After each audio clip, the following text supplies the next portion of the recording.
होगा कि जब आपने 2014 मई में हमें जिम्मेदारी सौंपी थी, तब विश्व की अर्थव्यवस्था में ब्रिक्स के संबंध में यह आम चर्चा थी कि ब्रिक्स में जो आई अक्षर है, जो कि आई अक्षर इंडिया से जुड़ा हुआ है, लोग कहते थे कि ब्रिक्स में जो आई है वो लुढ़क रहा है।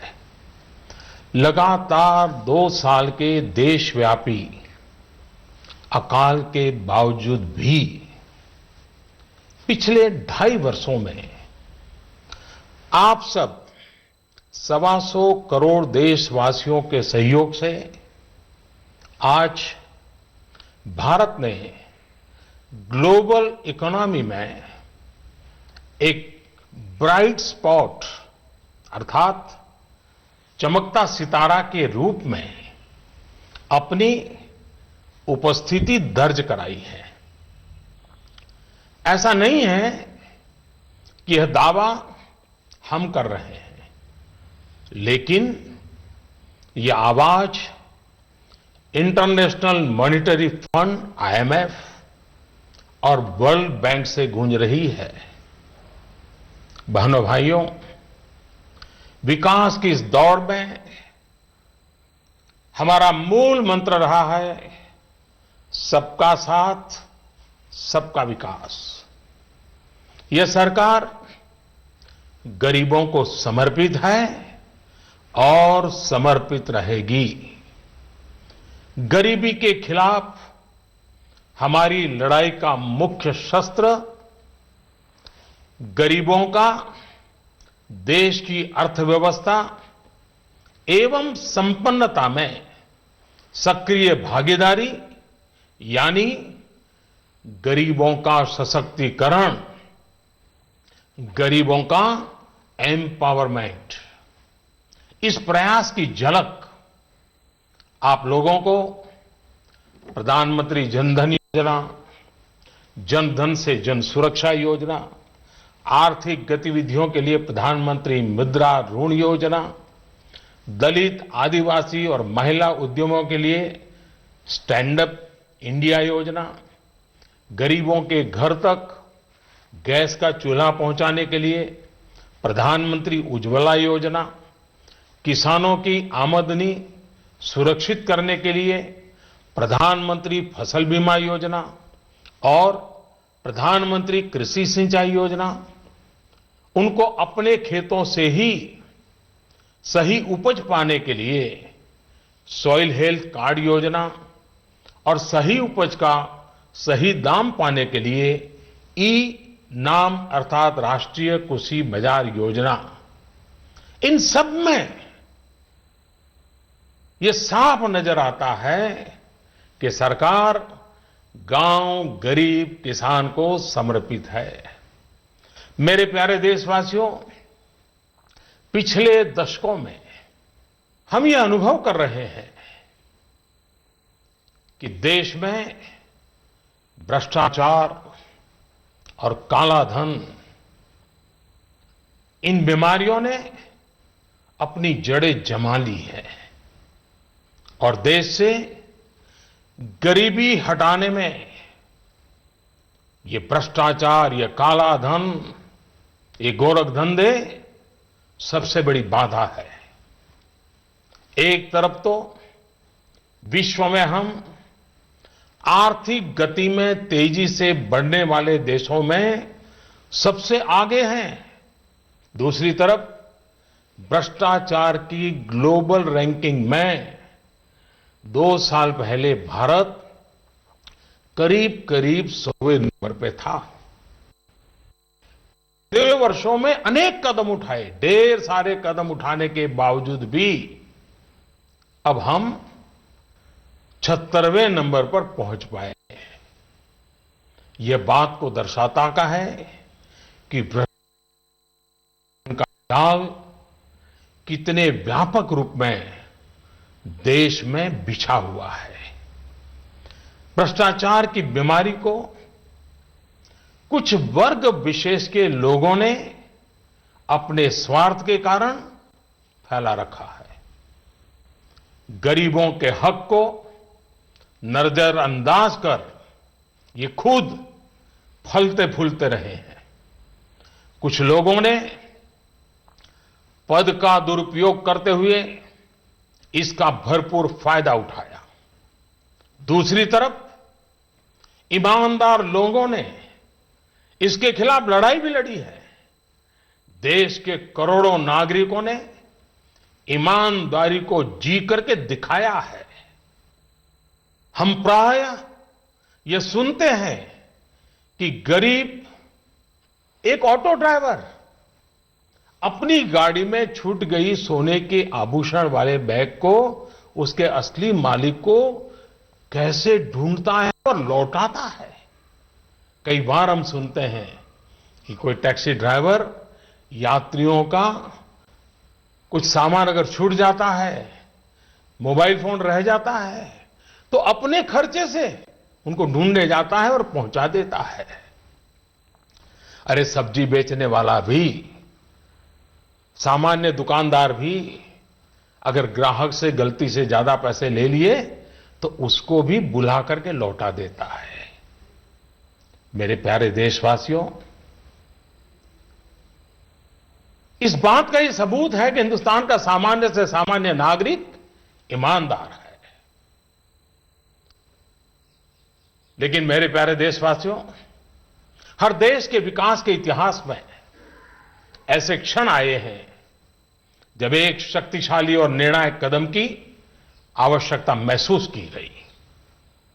इस देश ने यह वर्षों से महसूस किया है कि भ्रष्टाचार, कालाधन, जाली नोट और आतंकवाद ऐसे नासूर हैं जो देश को विकास की दौड़ में पीछे धकेलती है, देश को, समाज को अंदर ही अंदर खोखला कर देती है। मेरे प्यारे देशवासियों, आतंकवाद की भयानक तो कौन नहीं जानता है। कितने निर्दोष लोगों को मौत के घाट उतार दिया जाता है। लेकिन क्या आपने सोचा है कि इन आतंकियों को पैसा कहां से मुहैया होता है? सीमा पार के हमारे शत्रु जाली नोटों के जरिए, नकली नोटों के जरिए अपना धंधा भारत में चलाते हैं और यह सालों से चल रहा है। अनेक बार 500 और 1000 रुपए की जाली नोटों का कारोबार इसके करने वाले भी पकड़े गए हैं। लाखों करोड़ों की नोटें भी जब्त की गई हैं। बहनों भाइयों, एक तरफ आतंकवाद और जाली नोटों का जाल देश को तबाह कर रहा है, दूसरी ओर भ्रष्टाचार और काले धन की चुनौती देश के सामने बनी हुई है। हमने कार्य संभालने के तुरंत बाद भ्रष्टाचार और काले धन के खिलाफ लड़ाई की शुरुआत करते हुए अनेक प्रभावी कदम उठाए।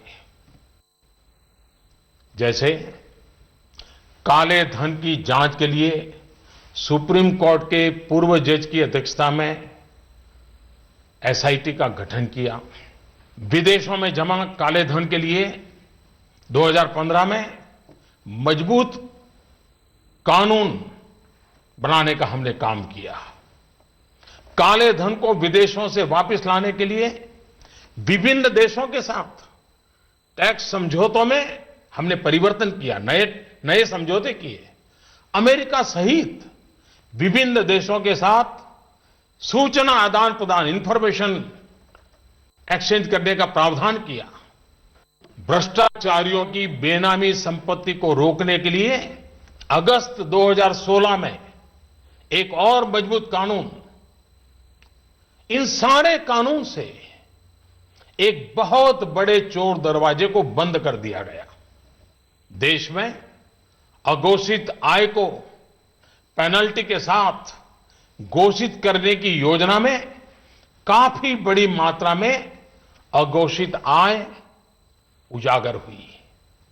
मेरे प्यारे देशवासियों, इन सारे प्रयासों से पिछले 2.5 साल में भ्रष्टाचारियों से करीब करीब 1.25 लाख करोड़ रुपया, ये कम रकम नहीं है, 1.25 लाख करोड़ रुपए का काला धन बाहर लाया गया है। ऐसे करोड़ों भारतवासी जिनके रग रग में ईमानदारी दौड़ती है, उनका मानना है कि भ्रष्टाचार, काले धन, बेनामी संपत्ति, जाली नोट और आतंकवाद के खिलाफ निर्णायक लड़ाई होनी चाहिए।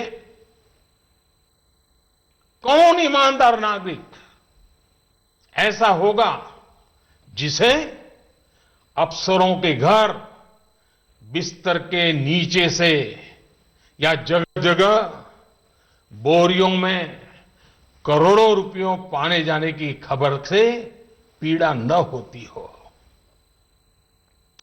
आज देश की मुद्रा व्यवस्था का हाल यह है कि देश में कुल सिक्कों और नोटों की जो मूल्य है, उसमें 500 और 1000 रुपया वाले नोटों का हिस्सा लगभग 80 से 90% तक पहुंच गया है। देश में कैश का अधिकतम सर्कुलेशन का एक सीधा संबंध भ्रष्टाचार से है। भ्रष्टाचार से अर्जित कैश का कारोबार महंगाई पर बड़ा असर पैदा करता है। इसकी मार गरीबों को झेलनी पड़ती है। इसका सीधा प्रभाव गरीब और मध्यम वर्ग की खरीदने की शक्ति पर पड़ता है। आपका भी स्वयं का अनुभव होगा। जब मकान खरीदने जाते होंगे, जमीन खरीदने जाते होंगे, तो आपसे जब सौदा होता होगा तब कहते होंगे कि कुछ धन चेक में लेंगे और ज्यादातर कैश में मांगी जाती होगी। ईमानदार व्यक्ति के लिए कुछ भी खरीदना, एक मध्यम वर्ग के व्यक्ति को घर भी खरीदना हो तो उसके पास काले धन नहीं है तो मुसीबत हो जाती है।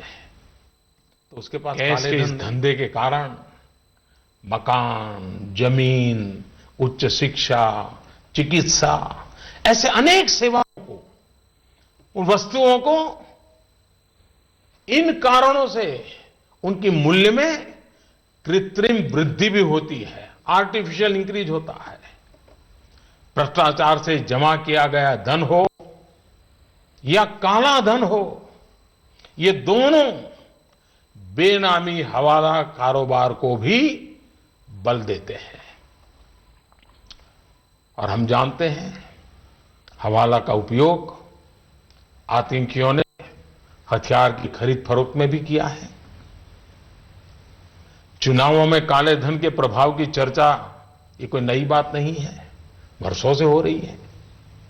बहनों और भाइयों, देश को भ्रष्टाचार और काले धन रूपी दिमक से मुक्त कराने के लिए एक और सख्त कदम उठाना जरूरी हो गया है। आज मध्यरात्रि यानी 8 नवंबर 2016 की रात्रि को 12 बजे से वर्तमान में जारी 500 रुपए और 1000 रुपए के करेंसी नोट लीगल टेंडर नहीं रहेंगे। ये मुद्राएं कानूनन अमान्य होगी। 500 और 1000 रुपए के पुरानी नोटों के जरिए लेन देन की व्यवस्था आज नहीं होगी। काले धन और जाली नोट के कारोबार में लिप्त देश विरोधी और समाज विरोधी तत्वों के पास मौजूद 500 रुपये, 1000 रुपये के पुराने नोट अब केवल कागज के एक टुकड़े के समान रह जाएंगे। ऐसे नागरिक जो संपत्ति मेहनत और ईमानदारी से कमा रहे हैं, उनके हितों की और उनके हक की पूरी रक्षा की जाएगी। ध्यान रहे कि 100 रुपये, 50 रुपये, 20 रुपये, 10 रुपये, 5 रुपये, 2 रुपये और 1 रुपया का नोट और सभी सिक्के नियमित है और लेन देन के लिए उपयोग हो सकते हैं, उस पर कोई रोक नहीं है। हमारे यह कदम देश में भ्रष्टाचार, काला धन एवं जाली नोट के खिलाफ हम जो लड़ाई लड़ रहे हैं, सामान्य नागरिक जो लड़ाई लड़ रहा है, उसको इससे ताकत मिलने वाली है। इन दिनों में देशवासियों को कम से कम तकलीफ का सामना करना पड़े, इसके लिए हमने कुछ व्यवस्था की है। 500 और 1000 रुपये के पुराने नोट 10 नवंबर से लेकर 30 दिसंबर 2016 तक आप अपने बैंक या डाकघर, पोस्ट ऑफिस के खाते में बिना किसी सीमा के जमा करवा सकते हैं। आपके पास लगभग 50 दिनों का समय है। अतः नोट जमा करने के लिए आपको अफरा तफरी करने की कोई आवश्यकता नहीं है। आपकी धनराशि आप ही की रहेगी, आपको कोई चिंता करने की जरूरत नहीं है। 500 रुपये या 1000 रुपये के पुराने नोटों को खाते में डालकर आप अपनी जरूरत के अनुसार फिर से निकाल सकते हैं। केवल शुरू के दिनों में खाते में से धनराशि निकालने पर प्रतिदिन 10,000 रुपया और प्रति सप्ताह 20,000 रुपये की सीमा तय की गई है। ऐसा नए नोटों की उपलब्धता को ध्यान में रखते हुए किया गया है। इस सीमा में आने वाले दिनों में वृद्धि कर दी जाएगी। खाते में जमा करने की सुविधा के साथ साथ एक दूसरी सुविधा भी दी जा रही है।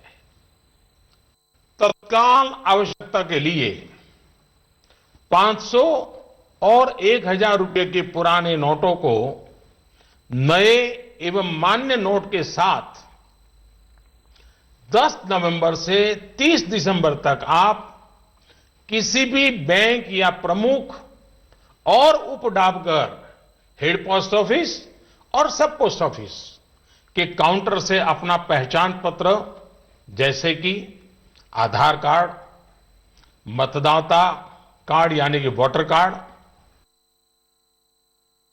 पासपोर्ट, पैन कार्ड इत्यादि सबूत के रूप में पेश करके आप नोट बदल सकते हैं। प्रारंभ में 10 नवंबर से 24 नवंबर तक 4,000 रुपया तक के पुराने 500 एवं 1000 रुपये के नोट बदले जा सकते हैं। 15 दिनों के बाद यानी 25 नवंबर से 4,000 रुपये की सीमा में वृद्धि कर दी जाएगी। ऐसे लोग जो इस समय सीमा के अंदर अर्थात 30 दिसंबर 16 तक पुराने नोट किसी कारणवश अगर जमा नहीं कर पाए, उनको 500 और 1000 रुपए के पुराने नोट बदलने का एक आखिरी अवसर भी दिया जाएगा। ऐसे लोग रिजर्व बैंक के निर्धारित ऑफिस में अपनी राशि एक घोषणा पत्र यानी डिक्लेरेशन फॉर्म के साथ 31 मार्च 2017 तक जमा करवा सकते हैं। 9 नवंबर और कुछ स्थानों में 10 नवंबर को भी एटीएम काम नहीं करेंगे। प्रारंभ में एटीएम से प्रति कार्ड प्रतिदिन निकाली जा सकने वाली राशि की सीमा 2000 रुपया रहेगी। फिर उसे कुछ अवधि के बाद बढ़ाकर वैसे तो 500 और 1000 रुपए के पुराने नोट आज रात्रि 12 बजे से कानूनी तौर पर खत्म हो जाएंगे, परंतु सामान्य जनजीवन की जरूरतों को ध्यान में रखते हुए मानवीय दृष्टिकोण से हमने इस प्रक्रिया में शुरू के 72 घंटों में यानी कि 72 आवर्स मतलब कि 11 नवंबर की रात्रि 12 बजे तक नागरिकों के लिए कुछ विशेष व्यवस्था की है। जैसे 11 नवंबर की रात्रि 12 बजे तक सभी सरकारी अस्पतालों में भुगतान के लिए पुराने 500 या 1000 रुपये के नोट स्वीकार किए जाएंगे। इससे वैसे परिवार जिनमें कोई बीमार है उन्हें उपचार में कोई बाधा ना आए। ऐसे में यदि दवाई की दुकान की व्यवस्था है, यदि दवाई की दुकान की व्यवस्था है तो डॉक्टर के दिए गए पर्चे पर 500 और 1000 के पुराने नोटों से दवा खरीदने की सुविधा भी 72 घंटे तक उपलब्ध रहेगी।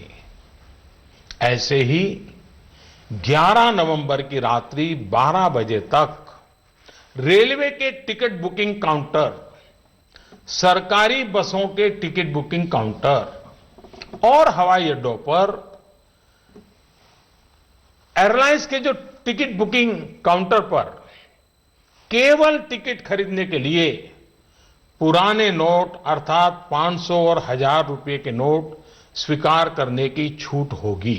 ऐसा हमने उन परिवारों की जरूरतों को देखते हुए किया है जो इस समय यात्रा कर रहे होंगे। केंद्र अथवा राज्य सरकार द्वारा प्रमाणित कोऑपरेटिव की दिनचर्या की वस्तुओं की दुकान जैसे केंद्रीय भंडार, सफल और दुग्ध विक्रय केंद्र, मिल्क पाउडर, ऐसे स्थानों पर भी 11 नवंबर के नोट स्वीकार करने की छूट होगी। इस दौरान इन संस्थानों को प्रतिदिन अपने स्टॉक और बिक्री की सूचना रजिस्टर में रखनी होगी। सार्वजनिक क्षेत्र पब्लिक सेक्टर के पेट्रोल एवं CNG gas station, retail outlet, जहां पर पेट्रोल, डीजल और सीएनजी गैस की बिक्री के लिए भी 11 नवंबर की रात 12 बजे तक पुराने 500 और 1000 रुपये के नोट स्वीकार करने की छूट होगी। इस दौरान प्रतिदिन अपने स्टॉक और बिक्री की सूचना रजिस्टर में रखनी होगी। शवदाह गृह, श्मशान गृह, क्रेमेटोरियम, ऐसी जगहों पर भी 11 नवंबर की रात 12 बजे तक पुराने 500 और 1000 रुपए के नोट स्वीकार करने की छूट होगी। अंतर्राष्ट्रीय हवाई अड्डों पर विदेश से आ रहे या विदेश को जा रहे लोगों को अगर उनके पास पुराने 500 और 1000 के नोट है तो ऐसे नोटों की 5000 रुपया तक की राशि को नई एवं मान्य करेंसी नोटों से बदलने की सुविधा दी जाएगी। अंतर्राष्ट्रीय पर्यटकों को अंतर्राष्ट्रीय हवाई अड्डों पर विदेशी मुद्रा या 5000 रुपये तक के पुराने नोटों को नई एवं मान्य करेंसी नोटों से बदलने की सुविधा दी जाएगी। इन सारी सुविधाओं के अलावा मैं यह स्पष्ट करना चाहूंगा कि इस पूरी प्रक्रिया में नॉन कैश लेन देन में यानी चेक से पेमेंट हो, डिमांड ड्राफ्ट से पेमेंट हो, डेबिट या क्रेडिट कार्ड से पेमेंट हो अथवा इलेक्ट्रॉनिक फंड ट्रांसफर में कोई रुकावट नहीं आएगी। ये कारोबार पहले चलता था वैसा ही चालू रहेगा। इन सारे इंतजाम के बावजूद हमारे ईमानदार देशवासियों को अगर तकलीफ का सामना करना पड़ा तो अनुभव यह बताता है कि इस देश का सामान्य नागरिक देश की भलाई के लिए त्याग करने और कठिनाई सहने के लिए कभी भी पीछे नहीं रहता है। जब मैं सुनता हूं कि कोई गरीब विधवा एलपीजी सब्सिडी छोड़ने में आगे आती है, यह त्याग एक रिटायर्ड स्कूल टीचर में भी पाया जाता है जब वो पेंशन से स्वच्छ भारत कोष में अपना योगदान देने को आगे आता है। जब हम ये सुनते हैं कि गरीब आदिवासी मां बकरी बेचकर शौचालय बनाने के लिए पैसे लगा देती है, एक फौजी अपने गांव को स्वच्छ गांव बनाने के लिए 57,000 रुपए का दान देने के लिए आगे आता है। मैंने तो यह देखा है कि देश के सामान्य नागरिक की एक ही तमन्ना है कि वह कुछ भी कर गुजरने को तैयार है, बस देश का कल्याण हो। अतः भ्रष्टाचार, काला धन, जाली नोट और आतंकवाद के खिलाफ जंग में हम लोग थोड़ी सी कठिनाई, वह भी कुछ दिनों के लिए, तो झेल ही सकते हैं।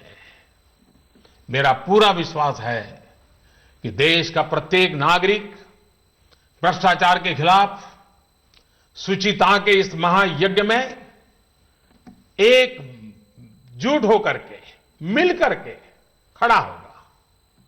मेरे प्यारे देशवासियों, दिवाली के पर्व के बाद अब ईमानदारी के इस उत्सव में, प्रामाणिकता के इस पर्व में आप बढ़ चढ़ करके हाथ बटाएं।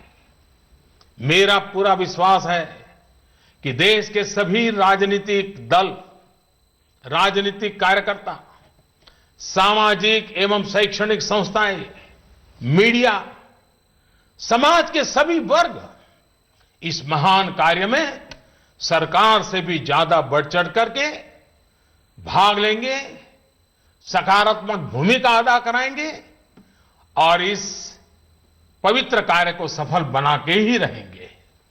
मेरे प्यारे देशवासियों, ये बातें जब सब मैं आपके सामने रख रहा हूं, इसी समय सरकार के अलग अलग विभागों को भी जानकारी हो रही है। बैंक हो, पोस्ट ऑफिस हो, रेलवे हो, अस्पताल हो, उनके अधिकारियों को भी इस विषय की इसके पहले कोई जानकारी नहीं मिली है, क्योंकि इस काम में गोपनीयता बहुत ही आवश्यक थी। ऐसी स्थिति में रिजर्व बैंक सभी बैंक्स और पोस्ट ऑफिस को कम समय में बहुत सारी व्यवस्था करनी उनके सामने है, बड़ा है। इस व्यवस्था में कुछ समय तो जाएगा, इसलिए रिजर्व बैंक ने यह फैसला लिया है कि 9 नवंबर को सभी बैंक पब्लिक कार्य के लिए बंद रहेंगे। नागरिकों को असुविधा होगी। मेरा पूरा भरोसा है कि बैंक और पोस्ट ऑफिस के काम करने वाले सभी साथी देश हित में इस पवित्र कार्यक्रम को सफलतापूर्वक परिपूर्ण करेंगे। भूतकाल में उन्होंने ये करके दिखाया है। मेरा जनता जनार्दन से इतना ही आग्रह है कि सभी नागरिक धैर्य रखते हुए सभी बैंक्स और पोस्ट ऑफिस के अधिकारियों को सहयोग करें। यही मेरी उनसे आग्रहपूर्वक विनती है। बहनों और भाइयों, समय समय पर मुद्रा व्यवस्था को ध्यान में रखकर रिजर्व बैंक केंद्र सरकार की सहमति से नए अधिक मूल्य के नोटों को सर्कुलेशन में लाता रहा है। 2014 में रिजर्व बैंक ने 5,000 और 10,000 रुपए के करेंसी नोट का प्रस्ताव सरकार को भेजा था, जिसे हमारी सरकार ने विचार विमर्श के बाद अस्वीकार कर दिया था। अब इस पूरी प्रक्रिया में रिजर्व बैंक द्वारा 2,000 रुपए के नए नोट के प्रस्ताव को स्वीकार किया गया है। पूरी तरह से नए तौर पर डिजाइन किए गए 500 रुपए और 2,000 रुपए के नए नोट, नए करेंसी नोट अब सर्कुलेशन में लाया जाएगा। रिजर्व बैंक अपने पिछले अनुभवों को ध्यान में रखते हुए करेंसी सर्कुलेशन में अधिक मूल्यों के नोटों का हिस्सा अब एक सीमा के अंदर ही रहे, इसके लिए रिजर्व बैंक आवश्यक प्रबंध करेगा। अंत में मेरे प्यारे देशवासियों, मैं यह दोहराना चाहता हूं कि किसी देश के इतिहास में ऐसे क्षण आते हैं जब हर व्यक्ति यह महसूस करता है कि उसे भी उस क्षण का हिस्सा बनना है, उसे भी राष्ट्रहित में, राष्ट्र निर्माण में अपना योगदान देना है। परंतु ऐसे क्षण हर किसी की जिंदगी में गिने चुने ही आते हैं। आज समय हमें फिर से एक अवसर दे रहा है। हर सामान्य नागरिक भ्रष्टाचार, कालाधन, जाली नोट के खिलाफ इस महायज्ञ में, इस लड़ाई में अपना योगदान दे सकता है। बहनों और भाइयों, आपसे इस प्रक्रिया में जितना सहयोग मिलेगा, शुद्धिकरण उतना ही सफल होगा। देश के लिए यह चिंता का कारण था कि भ्रष्टाचार और काले धन को जीवन का एक सहज हिस्सा मान लिया गया था। यह सोच आज हमारे राजनीतिक, सामाजिक और प्रशासनिक जीवन को दीमक की तरह खाए जा रहा है। शासन व्यवस्था का कोई भी अंग इस दीमक से अछूता नहीं है। समय समय पर हमने देखा है कि भारत के सामान्य जनमानस को अगर भ्रष्टाचार और कुछ दिनों की असुविधा में से एक को चुनना हो तो बेहिचक, मैं कहता हूं बेहिचक,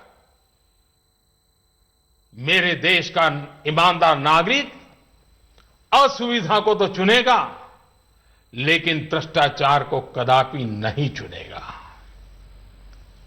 आपसे मैं फिर एक बार आह्वान करता हूं कि आइए, जैसे आपने दिवाली के पर्व में अपने घर और आस पड़ोस की सफाई की, वैसे ही सफाई के काम को आगे बढ़ाते हुए हम इस महायज्ञ में अपनी भी कुछ आहुति डालकर इसे सफल बनाएं। इतने बड़े देश में इतनी बड़ी सफाई के महापर्व में असुविधा को ध्यान में न रखते हुए आइए सभी शुचिता की दिवाली मनाएं। पूरे विश्व को भारत की इस ईमानदारी का उत्सव दिखाएं। पूरे देश में प्रामाणिकता का पर्व मनाएं, जिससे भ्रष्टाचार पर लगाम लग सके, काले धन पर नकेल कस सके, जाली नोटों का खेल खेलने वालों को नेस्त नाबूद कर सकें, जिससे कि देश का धन गरीबों के काम आ सके। हर ईमानदार नागरिक को देश की संपन्नता में उसकी उचित हिस्सेदारी मिल सके। आने वाली पीढ़ी गर्व से अपना जीवन जी सके। मैं आप सबके सहयोग के लिए पूरे विश्वास के साथ 125 करोड़ देशवासियों की मदद से भ्रष्टाचार के खिलाफ इस लड़ाई को और आगे ले जाना चाहता हूं। मुझे विश्वास है आपका साथ, आपका सहयोग हमारी आने वाली पीढ़ियों के लिए प्रेरक बनेगा। मैं फिर एक बार आपका हृदय से बहुत बहुत आभार व्यक्त करता हूं। भारत माता की जय।